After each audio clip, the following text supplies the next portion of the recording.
Assalamualaikum warahmatullahi wabarakatuh. Alhamdulillahirabbil alamin wassalatu wassalamu ala asrafil anbiya'i wal mursalin wa ala alihi washabihi rasulillah ajma'in. Bapak Ibu yang berbahagia pada siang hari ini, yang kami hormati Bapak Kepala Sekolah SMA Negeri Tuamuning beserta Majelis Guru SMA Negeri Tuamuning.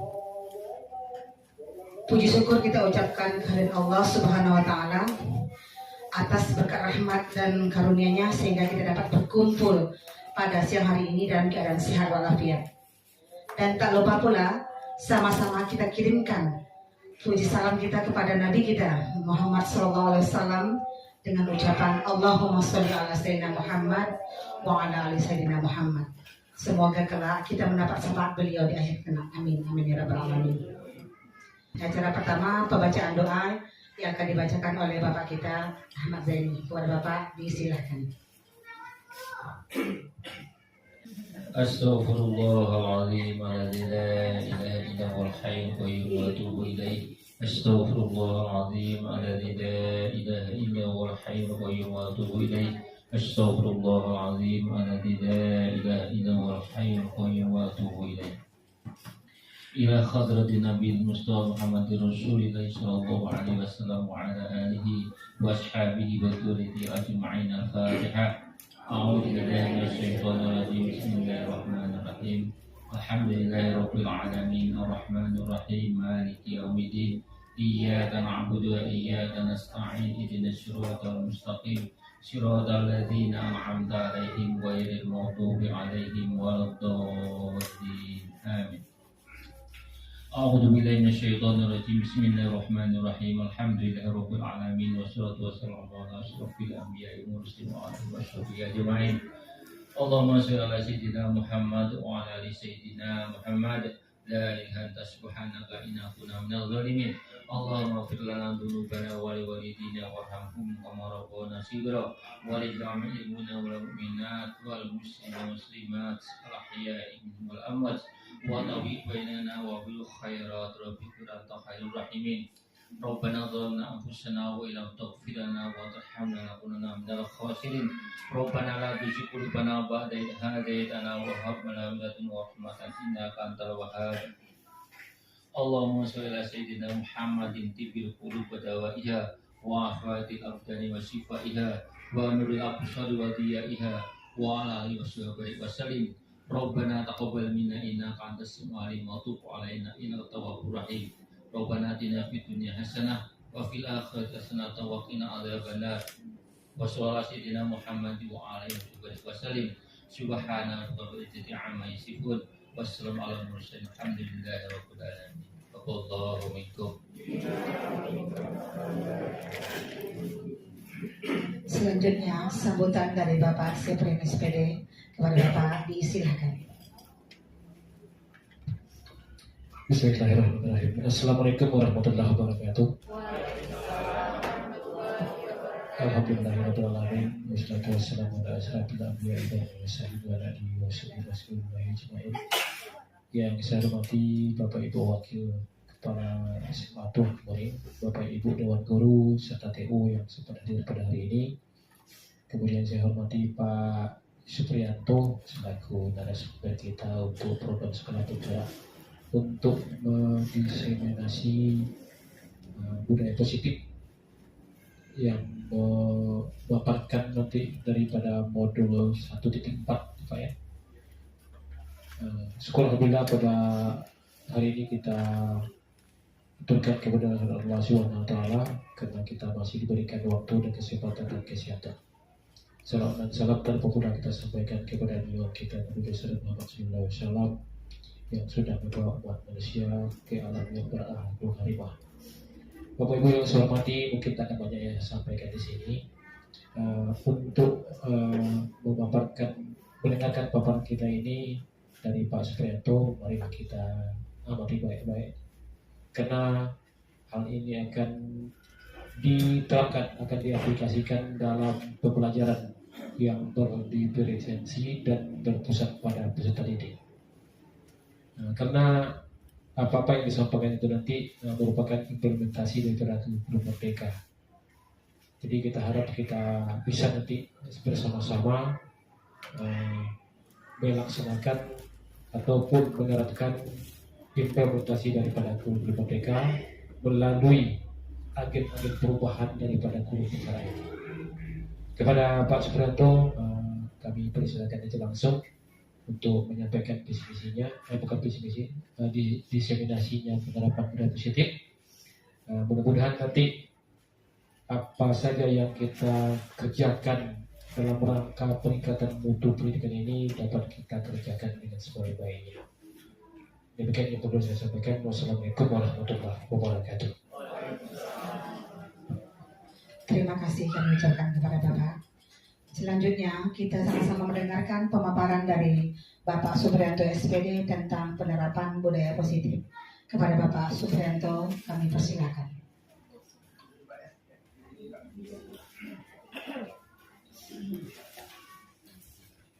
Assalamualaikum warahmatullahi wabarakatuh.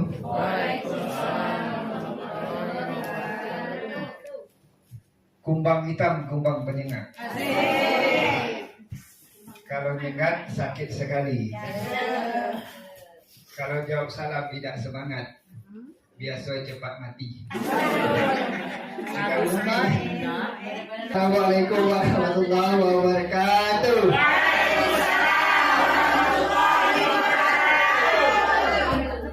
Itu baru. Alhamdulillahirabbil alamin. Assalatu wassalamu ala asrafil anbiya'i wal mursalin wa ala alihi wa sahbihi ajma'in. Amma ba'd. Yang saya hormati Kepala Sekolah SMA Negeri Tuah Kemuning, yang saya hormati Bu Bapak Wakil Kepala Sekolah SMA Negeri Tuah Kemuning, yang saya hormati rekan-rekan sejawat, Ibu Bapak Guru Majelis Guru SMA Negeri Tuah Kemuning, TU yang berkesempatan hadir pada hari ini. Puji syukur kehadirat Allah Tuhan semesta alam. Hari ini kita masih diberinya nikmat sehat, alhamdulillah.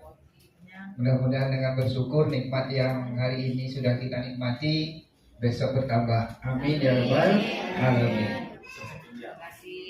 Selawat beriring salam kita hadiahkan kepada junjungan kita Nabi besar Muhammad sallallahu alaihi wasallam dengan ucapan Allahumma sholli ala sayyidina Muhammad wa ala ali sayyidina Muhammad. Mudah-mudahan di yaumil mahsyar nanti kita mendapat syafaat dari beliau. Amin ya rabbal alamin. Bapak Ibu, izinkan saya pada hari ini untuk menyampaikan materi diseminasi penerapan budaya positif di SMA Negeri Tuah Kemuning. Ini judul materi kita hari ini. Selanjutnya, tujuan pembelajaran budaya positif itu tujuannya apa ya? Guru atau pendidik dapat menghayati pentingnya budaya positif dan penerapannya untuk mempertebal karakter murid dalam mewujudkan profil pelajar Pancasila. Jadi kita guru diharapkan dapat menghayati pentingnya budaya positif itu, sehingga kita bisa nanti menerapkannya kepada peserta didik kita, sehingga terwujud karakter yang sesuai dengan profil pelajar Pancasila. Itu tujuannya kita mempelajari materi budaya positif. Selanjutnya ini ada pertanyaan Bapak Ibu. Apa itu budaya?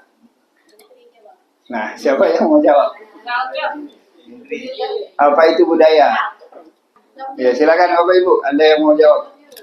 Apa itu budaya? Ya, silakan. Kasih Pak Nopen dulu. Kasih Pak Nopen. Ya, silakan Pak Nopen. Apa itu budaya? Bismillahirrahmanirrahim. Assalamualaikum warahmatullahi wabarakatuh. Waalaikumsalam warahmatullahi wabarakatuh. Menurut saya, budaya itu merupakan suatu kebiasaan yang berkembang di masyarakat. Sekian dan terima kasih. Ya, kasih tepuk tangan dulu dong. Budaya adalah suatu kebiasaan yang berkembang di masyarakat. Tadi Bu Ayu. Sama. Ada yang lain? Ada yang lain? Apa itu budaya?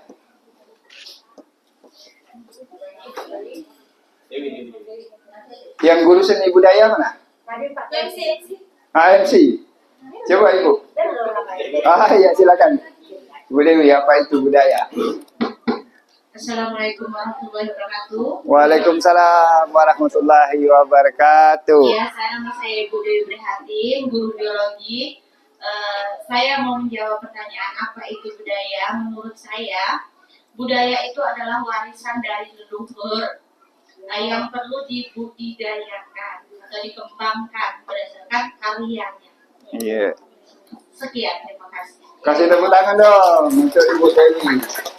Kata Bu Dewi, budaya itu adalah warisan leluhur yang perlu dibudidayakan atau dikembangkan atau dilestarikan. Jadi apa itu budaya? Budaya itu kalau dari asal katanya budi dan daya atau akal ya. Benda budaya yang dihasilkan itu adalah hasil cipta karsa dan karya manusia. Jadi apapun yang hasil ciptaan manusia itulah benda budaya. Ini benda budaya. Tapi ini ya bukan. Bu Erika bukan benda budaya karena bukan ciptaan manusia. Jadi apapun yang dihasilkan oleh manusia itulah benda budaya. Baik berupa laptop, meja, dan sebagainya. Cuma kita tahunya kan biasa tradisi ya, yang disebut dengan budaya itu biasanya cenderung kepada kebudayaan atau adat istiadat atau tradisi. Nah, tapi yang dimaksud di sini bukan budaya itu ya, tapi adalah budaya perilaku. Nah, yang kita pelajari hari ini adalah yang dimaksud itu budaya perilaku. Perilaku atau kebiasaan yang lebih pada karakter. Nah, itu yang dikatakan Bu Yuli tadi ya. Tapi bahasa Inggris tadi ya. Culture lain karakter ya. Nah, itu culture ya. Bahasa kitanya itu bahasa daerah. Kalau bahasa kitanya budaya. Baik, Bapak Ibu, kita lanjutkan. Lewat ya. Nah, konsep inti materi budaya positif. Ada 8 materinya. Konsep inti budaya positif ada 8 yang akan kita pelajari tentang budaya positif ini. Yang pertama itu perubahan paradigma. Yang kedua disiplin positif dan nilai kebajikan universal. Yang ketiga, motivasi perilaku manusia. Yang keempat, hukuman, konsekuensi, dan penghargaan. Yang kelima, keyakinan kelas. Yang keenam, kebutuhan dasar manusia. Ketujuh, restitusi. 5, posisi kontrol. Yang terakhir, 8, segitiga restitusi. Nah, ini materi budaya positif. Ada 8 materinya Bapak Ibu ya. Ada 8. Apa saja? Ini yang sudah kita bacakan tadi. Nah, sekarang kita ingin tahu lagi ya, apa itu yang pertama? Perubahan paradigma. Nah, di sini disebutkan perubahan paradigma baru. Pembelajaran paradigma baru merupakan pembelajaran yang berorientasi pada penguatan kompetensi dan pengembangan karakter yang sesuai dengan dimensi pelajar Pancasila. Memastikan praktik pembelajaran untuk berpusat pada peserta didik. Paradigma ini apa maksudnya Pak Ibu? Apa? Pandangan ya. Atau konsep kita berpikir. Nah, ini paradigma. Kalau mungkin paradigma yang selama ini pembelajaran kita itu teacher center ya. Guru adalah sumber belajar. Apa yang dikasih guru itulah yang didapat oleh siswa. Tapi orientasi sekarang berubah. Kita harus menjadikan berpusat pada peserta didik. Peserta didik adalah sumber belajar. Ini di kurikulum 13 sebetulnya sudah juga kemarin disinggung ya. Berpusat pada peserta didik.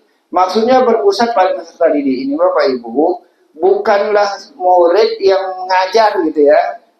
Tapi pembelajaran yang kita bawakan itu sesuai dengan apa yang mereka inginkan. Sesuai dengan apa minat bakat mereka. Nah, itu maksudnya yang berpusat pada peserta didik. Bukan berarti kita yang menjadi pesertanya siswa yang mengajar di kita, bukan begitu ya. Tapi pembelajaran itu disesuaikan dengan karakter peserta didiknya. Kan peserta didik itu macam-macam ya. Gaya belajar mereka tidak sama. Ada yang gaya belajarnya seperti yang saya menyampaikan nih. Ini bukan peserta didik aja, kita pun juga gitu kan. Nih, ada yang ngantuk nih. Ada kan? Yang tidak dianggap tidak menarik kalau belajar seperti ini. Tapi apabila dikasih tugas, nih kerjakan. Ada yang mau gitu. Sehingga apa yang ide mereka semuanya tersalurkan. Tapi ada juga yang suka dengan metode ceramah seperti itu, ada juga. Nah, jadi yang dimaksud dengan berpusat pada peserta didik itulah kita sebagai guru harus bisa mengakomodasi bagaimana setiap gaya belajar peserta didik kita. Itu maksudnya berpusat pada peserta didik. Bukan peserta didiknya yang menjadi gurunya, bukan ya. Nah, itu perubahan paradigma. Perubahan cara pandang kita bagaimana melakukan pembelajaran di kelas. Selanjutnya, ini pembelajaran berpusat pada peserta didik itu sebetulnya sudah lama ini dicetuskan oleh Ki Hajar Dewantara. Ki Hajar Dewantara ini adalah bapak pendidikan kita ya. Nah, ini sudah lama dicetuskan. Cuma mungkin kita ini baru ya. Baru memahami, padahal ini sudah ilmu lama sebetulnya. Kata Ki Hajar Dewantara di sini disingkat dengan KHD menjelaskan bahwa tujuan pendidikan yaitu menuntun segala kodrat yang ada pada anak-anak agar mereka dapat mencapai keselamatan dan kebahagiaan yang setinggi-tingginya, baik sebagai manusia maupun sebagai anggota masyarakat. Oleh sebab itu, hanya dapat menuntun tumbuh atau hidupnya kekuatan kodrat yang ada pada anak-anak agar dapat memperbaiki lakunya, bukan dasarnya. Hidup dan tumbuhnya kekuatan kodrat anak. Jadi kalau menurut KHD, yang filosofi yang tadi itu sudah lama sebetulnya. Kata KHD, kita sebagai guru ini adalah menuntun, bukan membentuk ya. Menuntun anak yang mana anak itu sendiri sudah ada kodratnya. Kodrat di sini maksudnya sudah ada bakatnya, sudah ada kemampuannya. Masing-masing berbeda. Anak ini misalnya kemampuan belajarnya dengan mendengarkan misalnya. Ini dengan gerak misalnya. Kinestetik ya bahasanya. Iya. Jadi itu semua sudah ada. Anak-anak itu sudah ada yang seperti itu. Dan kita sebagai guru tidak bisa merubah itu. Sebagai guru kita tidak bisa merubah kodrat yang ada tadi itu. Tugas kita sebagai pendidik apa? Mengembangkan bakat yang sudah ada pada anak itu. Bukan mengubahnya, karena memang tidak bisa dirubah. Dalam satu pernyataan lagi kata KHD itu bahwa anak-anak itu semua sudah ada garis samar-samarnya. Sudah ada garis-garis coretan-coretannya. Tugas guru menebalkan garis-garis itu. Supaya tumbuh anak itu sesuai dengan kodratnya. Sesuai dengan kemampuannya. Baik kodrat alamnya ataupun kodrat zamannya. Nah, Bapak Ibu, kita tidak bisa memungkiri bahwa anak yang kita didik sekarang ini, alam tumbuh mereka berbeda dengan kita. Sehingga kita lah sebagai pendidik yang harus menyesuaikan dengan alam mereka. Tidak bisa kita bawa mereka ke alam kita kayak gitu ya. Apalagi itu alam bapak kita. Tahun 70-an. Jadi kita yang harus mengupdate pengetahuan itu tadi ya. Kita yang harus menyesuaikan gaya belajarnya, zamannya. Jadi kita yang harus menyesuaikan. Guru olahraga misalnya kalau dulu alamnya berbeda zaman Pak Jusman. Sekolah di sini ya. Mungkin alat hanya tersedia bisa senam, lari dan sebagainya. Kalau sekarang tidak lagi. Bisa game kalau yang sekarang online ya, e-sport ya, e-sport. Nah, itu harus disesuaikan. Anak sekarang gamenya banyak yang e-sport.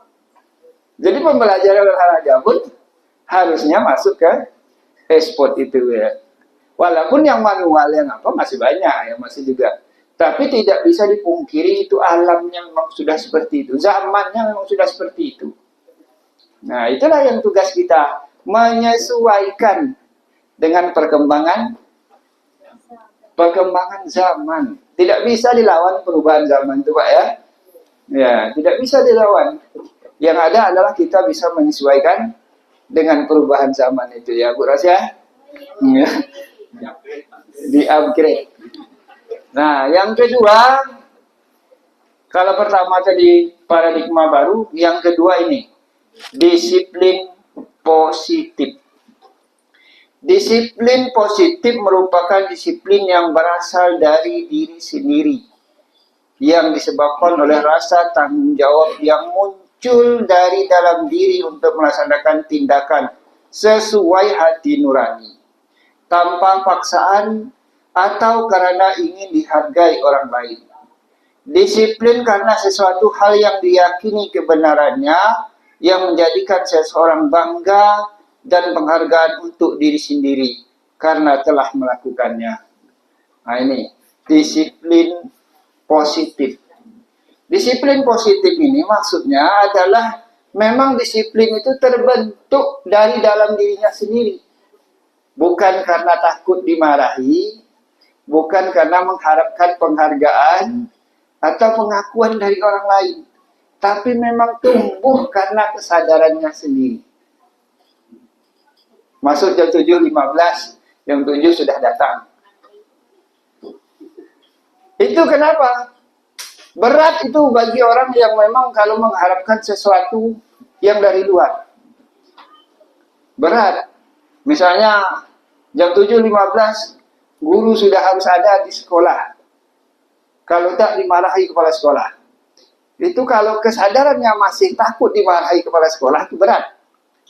Kenapa? Karena menyesuaikan dengan peraturan yang kepala sekolah.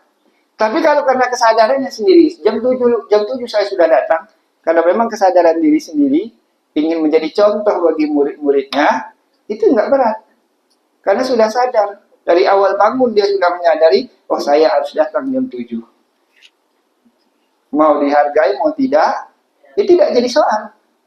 Tapi adalah kesadaran dirinya sendiri. Itu yang disebut dengan disiplin positif. Tapi kalau disiplinnya masih mengharapkan penghargaan, masih takut hukuman, itu biasanya tidak bertahan lama. Karena bukan tumbuh dari dirinya sendiri. Disiplin positif ini pembentukannya lama, terbentuknya lama. Karena memang harus tumbuh dari dalam diri sendiri. Bukan tanpa paksaan, bukan tanpa imbalan. Kalau mengharap imbalan, paksaan itu hanya bertahan dalam waktu sebentar saja biasanya. Jadi yang dimaksud dengan disiplin positif itu adalah motivasi yang timbul dari dalam diri sendiri atau intrinsik. Lanjut ini. Nilai kebajikan universal. Kebajikan universal itu maksudnya apa? Adalah nilai-nilai kebajikan yang sifat-sifat positif manusia yang merupakan tujuan mulia ingin dicapai oleh setiap individu. Nilai-nilai tersebut bersifat universal, lintas agama, suku bangsa, agama maupun latar belakang. Dengan mengaitkan nilai-nilai kebajikan yang diyakini oleh seseorang, maka motivasi intrinsiknya akan terbangun sehingga menggerakkan motivasi dari dalam diri untuk mencapai tujuan mulia yang diinginkan. Nilai-nilai kebajikan yang ingin dicapai oleh setiap anak Indonesia kita kenal dengan profil pelajar Pancasila. Masih ingat? Bisa dibawakan Bu Beta? Ya. Coba berdiri dulu Bapak Ibu semuanya. Kita nyanyi dulu. Ingat ya? Ayo Bapak Ibu, kita coba sama-sama dari kenyataan mengenai kebenaran. Kita hitung 1, 2, 3. Belajar Pancasila, beriman dan bertakwa pada Tuhan Yang Esa dan berakhlak mulia, berkebinekaan global, gotong royong mandiri, kreatif dan bernalar kritis. Ya cukup sekali, tambah lagi Pak. Boleh. Tambah ya. 1, 2, 3. Belajar Pancasila, beriman dan bertakwa pada Tuhan Yang Esa dan berakhlak mulia, berkebinekaan global, gotong royong mandiri, kreatif dan bernalar kritis. Oke mantap, sekarang dulu kembali. Terima kasih Bapak Ibu, tepuk tangan ya.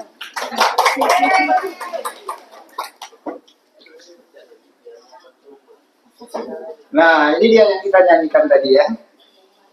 Nilai kebajikan universal, profil pelajar Pancasila. Ini tadi ya. Beriman, bertakwa kepada Tuhan Yang Maha Esa, maksudnya akhlak pribadi kepada manusia, kepada alam, dan kepada negara. Ada kreatif, bernalar kritis, mandiri, bergotong royong, dan kebinekaan global. Nah, ini maksudnya yang kita nyanyikan tadi. Terima kasih ya Bapak Ibu. Selanjutnya nih nomor 3, materi kita yang ketiga. Materi kita yang ketiga, 3 motivasi perilaku manusia menurut Diana Gosen. Dian Gosen ya. Ini orang dari sana lah.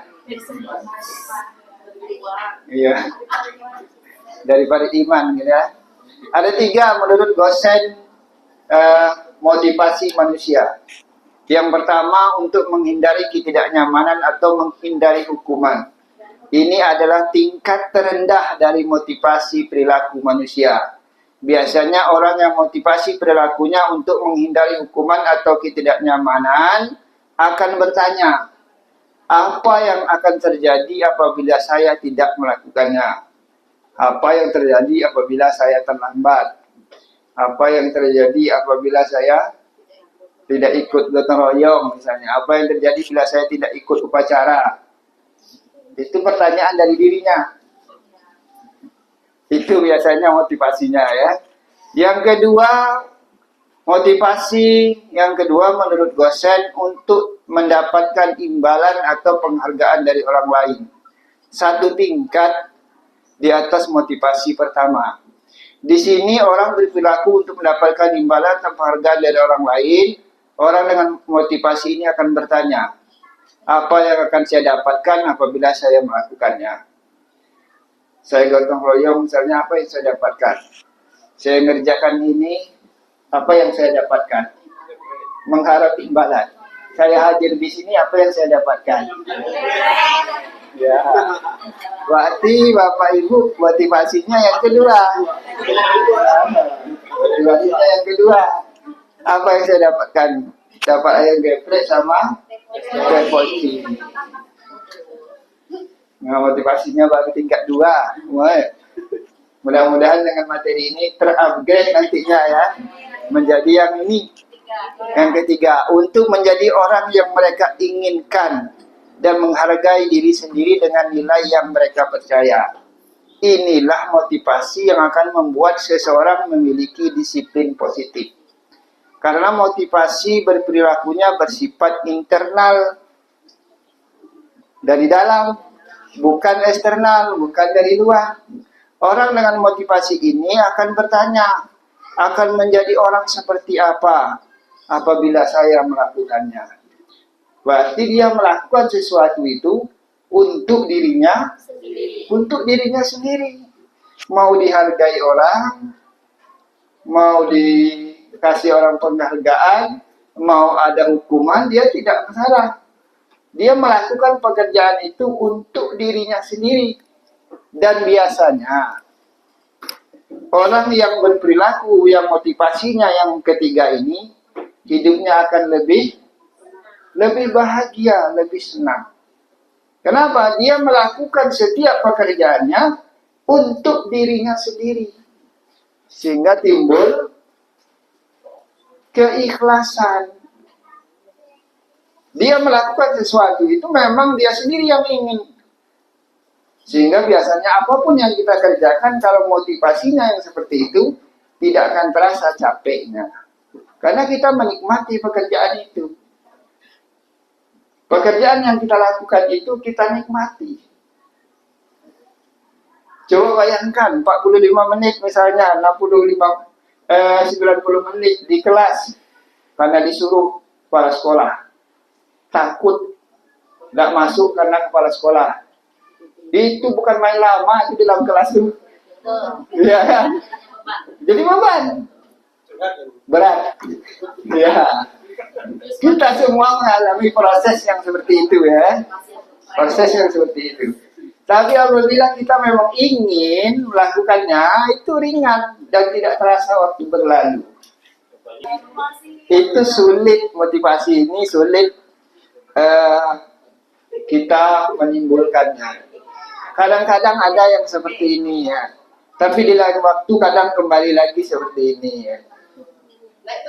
Naik turun. Itulah manusia. Itu memang sifat alami kita. Siapapun manusianya. Nah, sehingga itulah yang perlu kita tanamkan. Untuk apa kita di sini? Kalau mengharapkan gaji itu tidak cukup.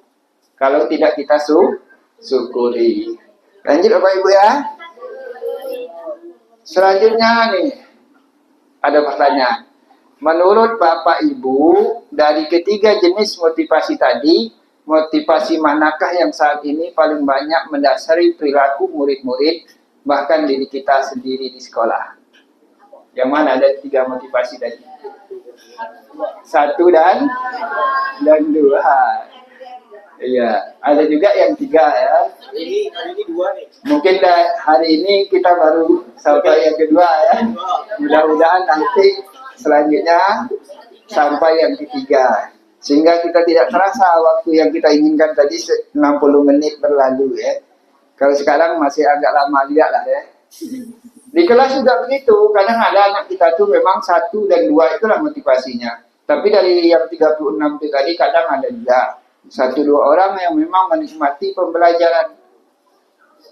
Menikmati pembelajaran kita karena mereka inginkan.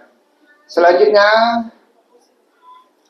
nah ini, tujuan dari disiplin positif adalah menanamkan motivasi yang ketiga pada diri dan murid kita, yaitu menjadi orang yang mereka inginkan dan menghargai diri sendiri dengan nilai yang mereka percaya. Ketika murid-murid kita memiliki motivasi tersebut, mereka telah memiliki motivasi intrinsik yang berdampak jangka panjang. Motivasi yang tidak akan terpengaruh pada adanya hukuman atau hadiah. Nih, tujuan kita adalah menanamkan bagaimana anak didik kita bisa termotivasi yang tingkat ketiga. Mereka melakukan, mereka belajar karena mereka memang anggap pembelajaran yang kita sajikan itu mereka butuhkan. Bukan karena takut dengan kita nggak masuk misalnya ya. Tapi belajar bagaimana mereka mau masuk belajar olahraga itu karena mereka memang pengen olahraga gitu ya. Ini kalau olahraga mungkin agak senang ya. Iya.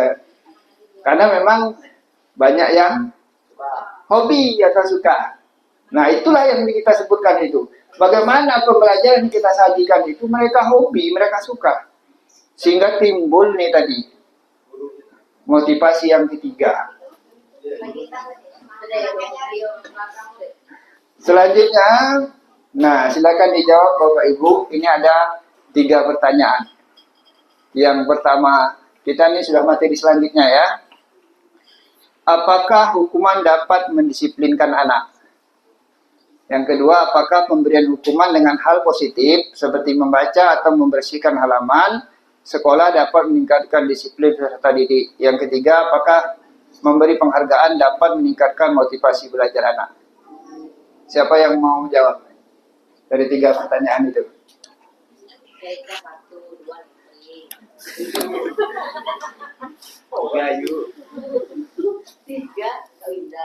Satu orang saja dari 3 pertanyaan itu.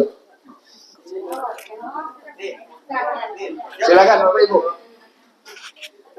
Siapa yang mau jawab? Dari 3 pertanyaan itu.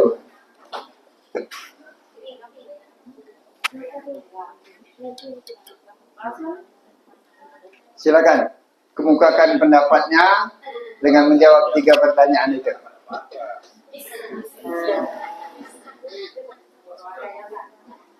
Silakan Bapak Ibu.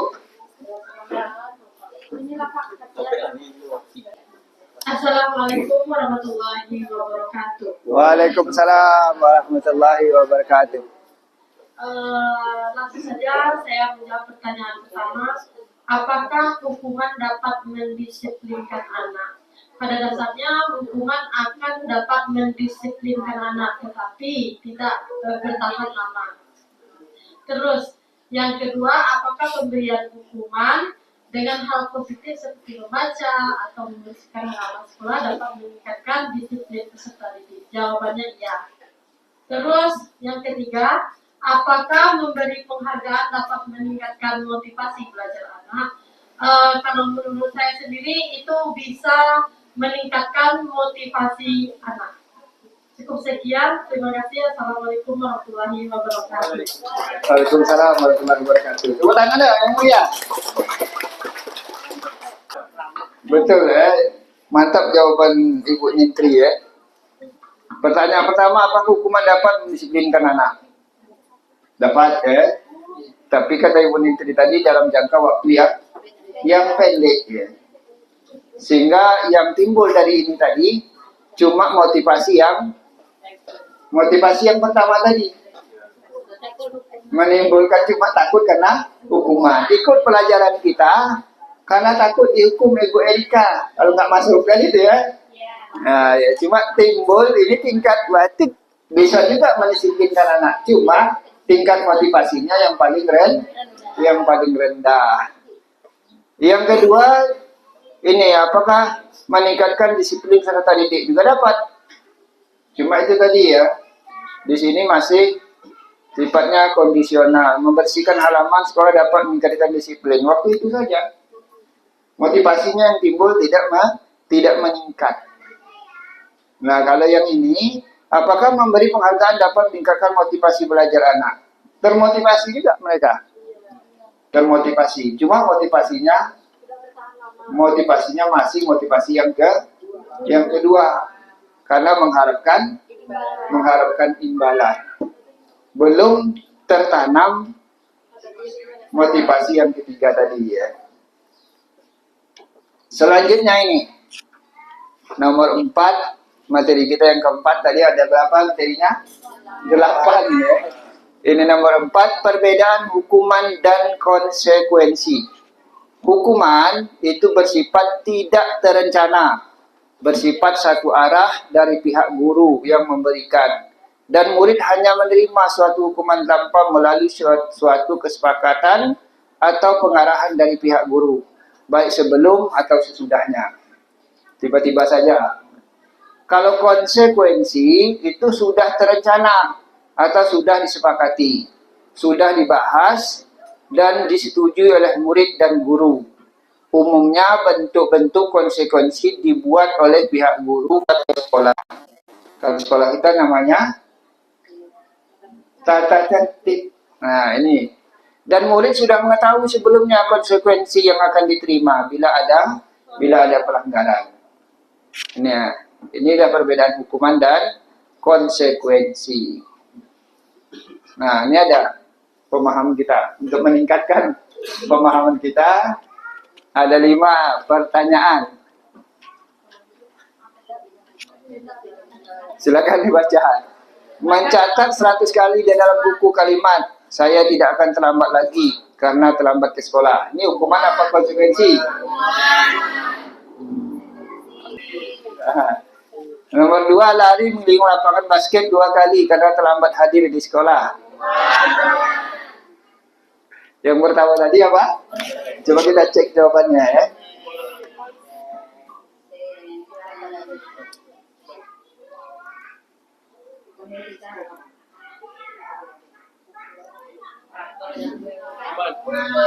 Jawabannya hukuman, betul ya. Yang nomor 2, lari mengelilingi lapangan basket 2 kali karena terlambat. Apa Pak Jai? Hukuman. Coba kita cek.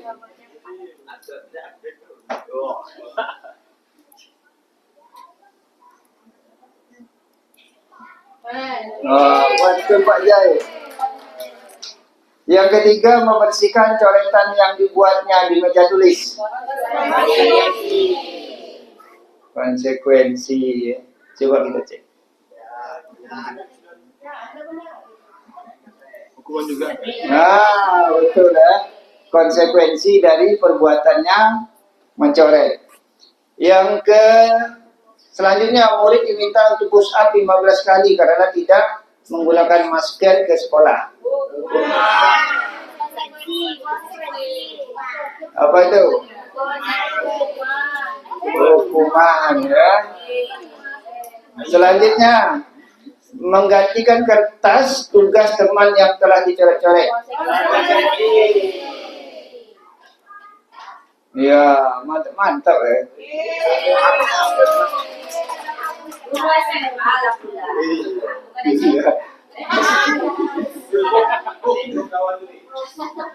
Nah, berarti pemahaman kita mana yang hukuman, mana yang konsekuensi itu sudah dipahami. Apa bedanya tadi hukuman dengan konsekuensi? Ada yang bisa jelaskan balik? Terima kasih atas kesempatannya, mohon izin Bapak dan Ibu. Menurut saya, berdasarkan yang sudah dijelaskan oleh Bapak Supriyanto tadi, perbedaan antara hukuman dengan konsekuensi, kalau hukuman itu bersifat spontanitas atau tidak ada kesepakatan antara pihak yang menghukum dan pihak yang akan dihukum. Sementara konsekuensi ada kesepakatan antara kedua belah pihak, disepakati terlebih dahulu dalam artian orang yang melanggar peraturan sudah mengetahui konsekuensi atas pelanggaran yang dilakukannya. Terima kasih. Ya. Tepuk tangan yang mulia itu Ibu Erika. Jadi kalau hukuman itu spontan ya, tidak terencana. Kalau yang konsekuensi itu sudah diketahui bersama. Jadi sudah tahu konsekuensinya kalau melakukan pelanggaran atau kesalahan itu. Lanjut Bapak Ibu.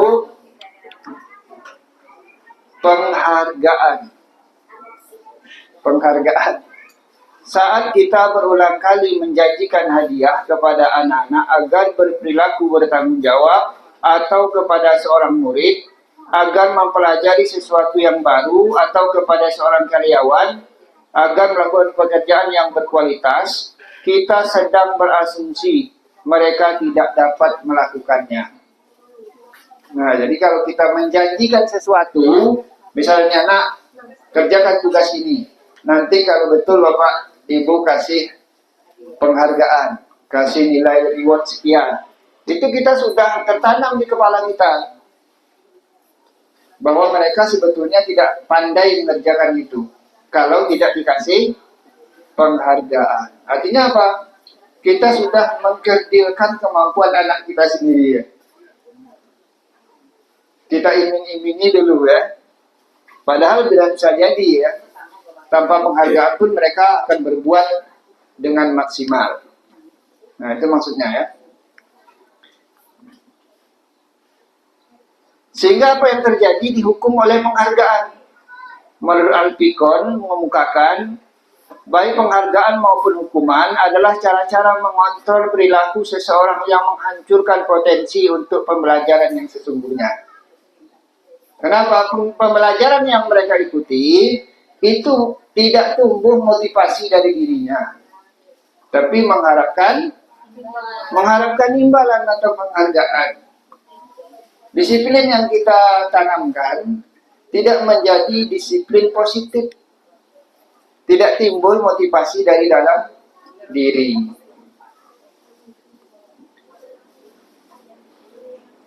Memberikan penghargaan sama dengan menghukum seseorang.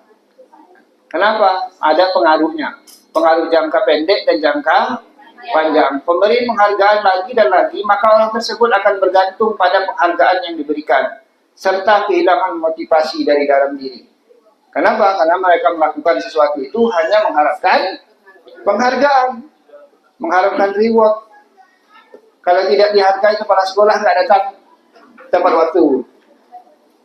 Dikasih jempol oleh wali sekolah, emoji jempol, baru datang tepat waktu ya. Kalau tidak datang ya. Ada kepala sekolah datang cepat, nggak ada kepala sekolah nggak datang.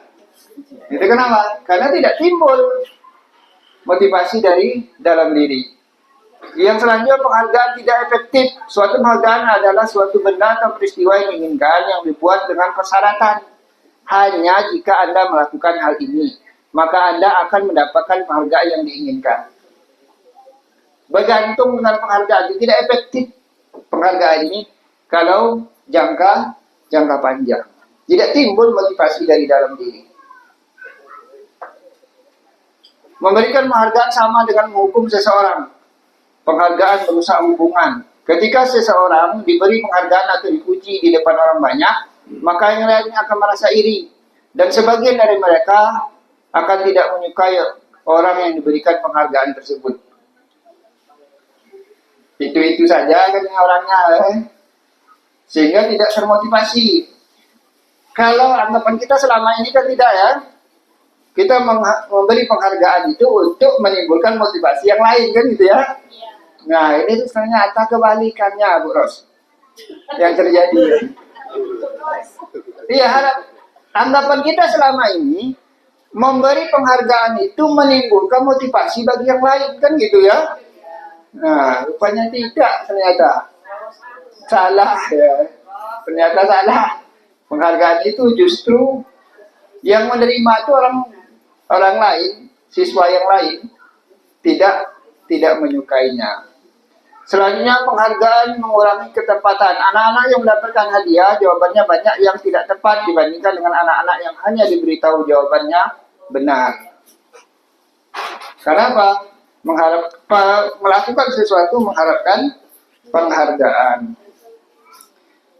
Selanjutnya, penghargaan itu juga bisa mengurangi kualitas.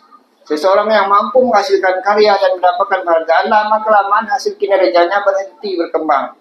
Sedangkan mereka yang tidak menerima bayaran terus berupaya mengasah diri menjadi lebih baik.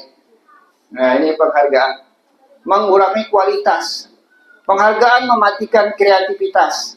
Penelitian menunjukkan bahwa pekerjaan seni, ini guru seni ya, atau sebuah penulisan cerita menjadi kurang kreatif bila dijanjikan sebuah hadiah atau penghargaan. Ya. Yang kasih hadiah ya. Penghargaan itu juga bisa menghukum. Penghargaan menghukum maksudnya mereka yang tidak mendapatkan penghargaan misalnya dalam sistem ranking, mereka yang mendapatkan ranking kedua akan merasa paling dihukum. Kenapa? Yang kedua, jangan jadikan aku yang kedua. Ya. Biasanya orang yang mendapat ranking kedua itu merasa dirinya tidak lebih baik ya, karena ada yang di atas. Yang di atas yang timbul justru kesombongan. Makanya tidak heran kita lihat anak-anak yang ranking 1 pada kehidupan kenyataannya nanti sombong ya kan? Jadi penghargaan itu menghukum mereka. Kenapa? Karena mereka merasa hebat. Sehingga kadang sesudah tamat pun gurunya tidak ditegurinya lagi ya. Ya, kamu merasa orang hebatnya lagi satu terus. Dengan kawan-kawan juga begitu. Sehingga dalam kehidupan kenyataannya banyak orang yang ranking yang tinggi-tinggi itu hidupnya susah ya. Karena berjalan dengan kesombongan. Terbentuk karena sistem pendidikan kita. Nah, yang salah siapa? Gurunya. Membentuk anak menjadi sombong. Makanya kita lihat anak-anak kita yang biasa-biasa saja di sekolah. Tapi kehidupan mereka selanjutnya ramah, baik. Sistem ranking tidak positif ternyata ya untuk dunia pendidikan. Karena membentuk karakter yang tidak baik. Bagi yang di bawahnya merasa rendah diri, yang di atasnya menjadi tinggi hati. Nah, itu dampaknya. Selanjutnya yang kelima, keyakinan kelas. Nih, keyakinan kelas ini Bapak Ibu. Keyakinan kelas ini mengapa tidak peraturan saja, mengapa harus keyakinan kelas ya? Keyakinan kelas ini sebetulnya Pak Ibu bukan monopoli daripada wali kelas. Nah, ini yang harus kita pahami ya. Bapak Ibu, keyakinan kelas ini bukan monopoli wali kelas. Keyakinan kelas ini maksudnya guru mata pelajaran. Kita masuk, misalnya saya pelajaran sejarah masuk di 12 MIA 1. Selama belajar dengan saya MIA 1, apa kesepakatannya dengan saya? Supaya tercipta keamanan, kenyamanan selama pembelajaran sejarah. Seperti itu. Ibu Ilasmi misalnya masuk di 12 IIS 2 misalnya. Selama belajar dengan ibu, kesepakatannya apa? Nah, itulah yang dibuat. Masuk keyakinan kelas. Bukan berarti monopoli, keyakinan kelas ini bukan monopoli daripada wali kelas. Wali kelas pun boleh membuat kesepakatan seperti itu untuk kenyamanan kelasnya. Tapi kita, guru mata pelajaran juga, supaya pembelajaran fisika menarik misalnya, aman, tentram, dibuatlah keyakinan kelas. Selama kelas kita berlangsung. Keyakinan kelas ini dibuat oleh murid berdasarkan nilai-nilai kebajikan universal dan akan termotivasi karena berasal dari internal. Dari dalam diri mereka, dari kelas mereka sendiri. Dari keadaan kelas mereka sendiri. Peraturan dibuat oleh sekolah atau guru dan lebih bersifat perintah, larangan, motivasi eksternal kalau peraturan. Kalau keyakinan kelas itu internal. Kalau peraturan itu motivasi eksternal. Makanya pada buat keyakinan kelas, materi selanjutnya ini ada. Nah, di pembentukan keyakinan kelas, ini langkah-langkahnya. Keyakinan kelas bersifat lebih abstrak daripada peraturan yang lebih rinci dan konkret. Itu. Keyakinan kelas berupa pernyataan-pernyataan universal. Pernyataan keyakinan kelas senantiasa dibuat dalam bentuk kata-kata positif. Keyakinan kelas hendaknya tidak terlalu banyak, sehingga mudah diingat dan dipahami oleh semua warga kelasnya. Keyakinan kelas sebaiknya sesuatu yang dapat diterapkan di lingkungan tersebut. Semua warga kelas hendaknya ikut berkontribusi dalam pembuatan keyakinan kelas lewat kegiatan. Nah, ini langkah-langkahnya Bapak Ibu. Membuat keyakinan kelas. Kita selama ini ada tidak buat keyakinan kelas? Misalnya kita tahun ajaran baru nih, pelajaran biologi misalnya, masuk di kelas MIA 2. Ada buat ya? Ya, jadi selama kita membuat, nah ini, mempersilakan warga sekolah atau murid sekolah untuk bercurah pendapat tentang peraturan yang perlu disepakati di sekolah atau di kelas. Misalnya kita awal masuk, nah selama nih belajar semester dengan ibu, apa yang perlu kita sepakati supaya kelas kita aman. Nah, supaya kelas kita misalnya bersih, Kalau aman itu yang pertama yang harus kita buat adalah saling menghargai. Oke, satu ya, saling menghargai. Kalau nanti terjadi ada perkelahian di dalam kelas, itu berarti melanggar kesepakatan kelas. Saling menghargai itu. Jadi itu maksudnya ya. Mencatat semua masukan-masukan murid. Ini kan banyak nih, murid yang ini maunya ini, kita catat lah.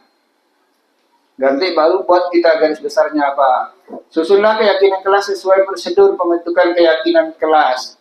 Gantilah kalimat-kalimat dalam bentuk negatif menjadi positif. Contoh, kalimat negatif jangan membuang sampah sembarangan. Kalimat positifnya buanglah sampah pada tempatnya.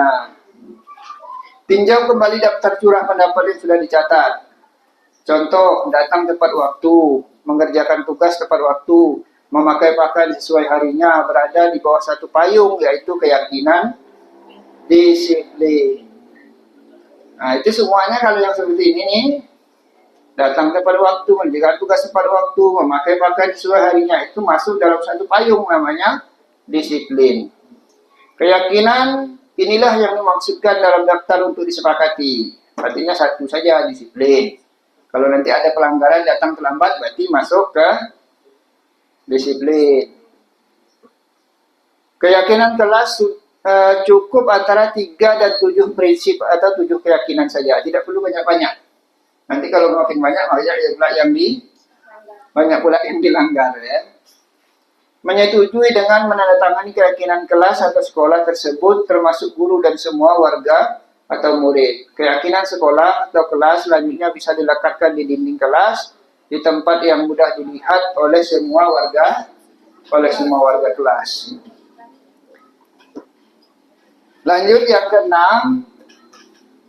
Ini yang keenam. Materi kita. 5 kebutuhan dasar manusia, termasuk kita ya. Yang pertama, kebutuhan bertahan hidup. Kasih sayang dan rasa diterima, kebebasan, kesenangan, penguasaan. Itu masing-masing dari kita kebutuhan dasar kita. Selanjutnya kita lanjutkan ya. Nomor 7, restitusi 5 posisi kontrol. Posisi kontrol guru. Posisi kita. Nah, ini kalau tadi bicara murid, sekarang bicara kita. Yang pertama, penghukum. Biasanya menggunakan hukuman fisik maupun verbal. Yang kedua, membuat rasa bersalah. Yang ketiga, berposisi sebagai teman. Yang keempat, pemantau. Yang kelima, manajer. Ini posisi yang pernah kita lakukan. Pasti ya, pernah dilakukan oleh kita guru.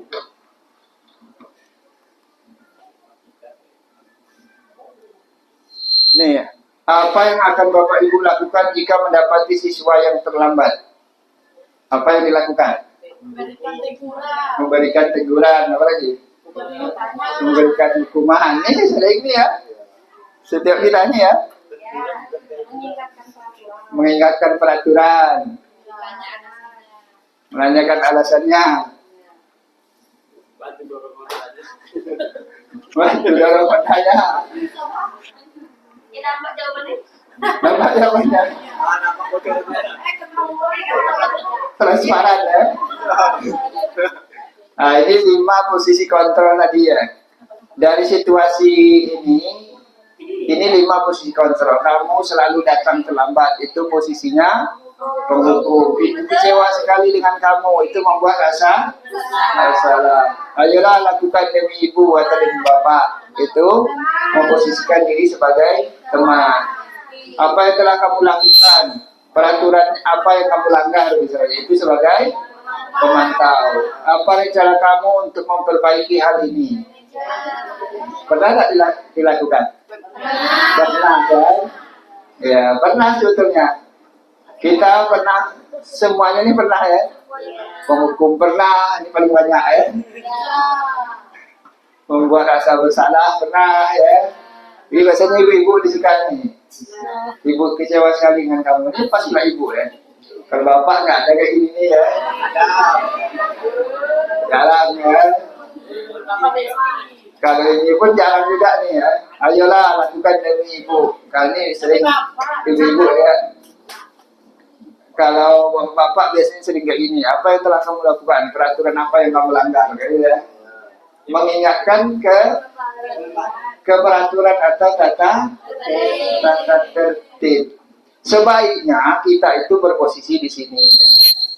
Sebaiknya berposisi seperti manajer. Enak ya? Selanjutnya ada materinya restitusi. Restitusi adalah proses menciptakan kondisi bagi murid untuk memperbaiki kesalahan mereka, sehingga mereka bisa kembali pada kelompok mereka dengan karakter yang lebih kuat. Restitusi juga merupakan proses kolaboratif yang mengajarkan murid untuk mencari solusi masalah mereka dan membantu murid berpikir tentang orang seperti apa yang mereka inginkan dan bagaimana mereka harus memperlakukan orang lain. Ciri-ciri restitusi merupakan sebuah pendekatan untuk menciptakan disiplin positif, bukan menghukum ya. Restitusi bukan untuk menebus kesalahan, namun untuk belajar dari kesalahan. Tapi ada juga anak kita ya, tak belajar ya. Kesalahan terus saja dibuatnya, tak belajar. Restitusi memperbaiki hubungan. Restitusi adalah tawaran, bukan paksaan. Kita menawarkan solusi. Apa yang misalnya dia terlambat, apa solusinya? Kita hanya menawarkan. Mereka sendiri yang menjawab, mereka sendiri yang mengerjakan. Restitusi itu menuntun untuk melihat ke dalam diri. Mereka melakukan kesalahan, kenapa mereka melakukan kesalahan, dan apa solusinya. Restitusi mencari kebutuhan dasar yang mendasari tindakan. Mereka terlambat, kenapa misalnya? Pasti ada alasannya. Restitusi diri adalah cara yang paling baik. Fokus pada karakter, bukan tindakan. Menguatkan, fokus pada solusi. Mengembalikan murid yang berbuat salah pada kelompoknya. Sehingga timbul karakter ya, yang terbentuk. Nah ini caranya. Menciptakan segitiga restitusi. Proses menciptakan kondisi bagi murid untuk memperbaiki kesalahan mereka, sehingga mereka bisa kembali pada kelompok mereka dengan karakter yang lebih kuat. Jadi siswa yang melakukan pelanggaran itu, kita bentuk karakternya, supaya terbentuk karakter yang lebih kuat. Gimana caranya? Ini ada segitiganya. Yang pertama, menstabilkan identitas. Maksudnya kita tanyakan. Menstabilkan identitas ini, setiap orang pasti pernah melakukan kesalahan. Kita stabilkan dulu emosinya. Misalnya dia berkelahi misalnya. Kita tenangkan dulu. Setiap orang pasti pernah melakukan kesalahan. Sehingga apa? Kesalahan itu tidak menghukum mereka. Yang selanjutnya baru validasi tindakan yang salah. Kamu tentu punya alasan mengapa melakukan itu. Ya, tidak langsung menyalahkan mereka. Baru yang terakhir menanyakan keyakinan. Keyakinan kelas apa yang kamu lakukan? Baru kita tanya lagi. Apa yang bisa kamu lakukan untuk memperbaiki kesalahannya? Jadi kita tanyakan itu untuk cari solusinya. Dan solusinya mereka sendiri yang menemukannya. Misalnya kalau bermasalah sama ibu beta, saya akan minta maaf. Saya akan perbaiki. Itu mereka sendiri yang menemukan solusinya. Kita hanya menanyakan apa solusinya misalnya. Dia tidak mengerjakan tugas misalnya. Apa solusinya? Saya akan jumpai Ibu Dewi misalnya. Kalau dia hutang saya akan bayar gitu. Itu solusi pada diri mereka sendiri. Kita hanya menanyakan. Jadi solusinya itu timbul, motivasinya mereka lakukan nantinya diharapkan itu timbul dari diri mereka sendiri. Bukan dari paksaan kita. Bukan dari hukuman kita, bukan dari yang kita takut-takuti. Nah, itu tujuan dari pelaksanaan segitiga restitusi. Ini ada langkah-langkahnya, tadi sudah disebutkan juga di situ ya. Stabilitas identitas, validasi tindakan yang salah, menanyakan keyakinan. Ini ada dokumentasi pembuatan keyakinan kelas. Selanjutnya, nih dokumentasi segitiga restitusi. Ini contohnya ya, bagaimana melaksanakan segitiga restitusi. Kalau besok melakukan kesalahan lagi, ulang lagi saya ya. Restitusi balik ya, seperti itulah. Harusnya akan gitu ya. Tapi pada kenyataannya kita ya kadang malas melakukan hal yang demikian. Restitusi lagi, besok terlambat lagi restitusi lagi, besok terlambat lagi restitusi lagi. Bagaimana sampai akhirnya tumbuh kesadaran sendiri. Kalau nggak sadar juga, ya jelas kita sudah berusaha untuk menumbuhkan motivasi. Tapi kalau kita hukum terus, kalaupun timbul hanya motivasi yang tingkat pertama, hanya takut gara-gara dihukum, tidak tumbuh kesadaran dirinya. Nah, itulah makanya diharapkan restitusi itu sampai selesai. Memanggil orang tua itu bagian daripada restitusi, yang mana? Yang tingkat ketiga tadi ya, menanyakan keyakinan, kolaborasi antara guru dan orang tua. Sehingga apa? Sama-sama orang tua dengan guru persepsinya sama.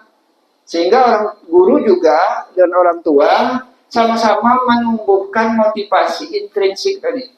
Motivasi dari dirinya sendiri. Bagaimana kita tak mampu, orang tua kadang-kadang mampu orang tuanya ya, untuk menumbuhkan motivasi daripada diri anak itu sendiri.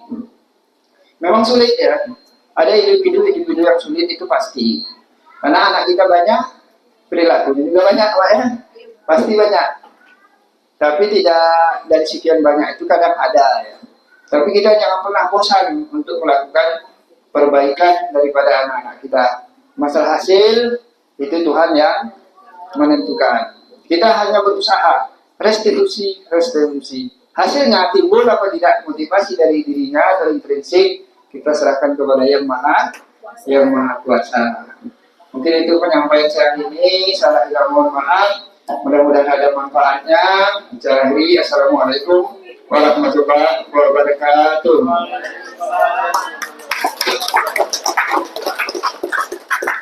Baiklah Bapak Ibu, hari ini kita sudah sama-sama mendengarkan pemaparan dari Bapak Supriyanto SPD tentang budaya positif. Mudah-mudahan kita bisa berubah diri kita, terutama saya pribadi, agar memberikan pembelajaran yang lebih baik lagi. Oke, amin.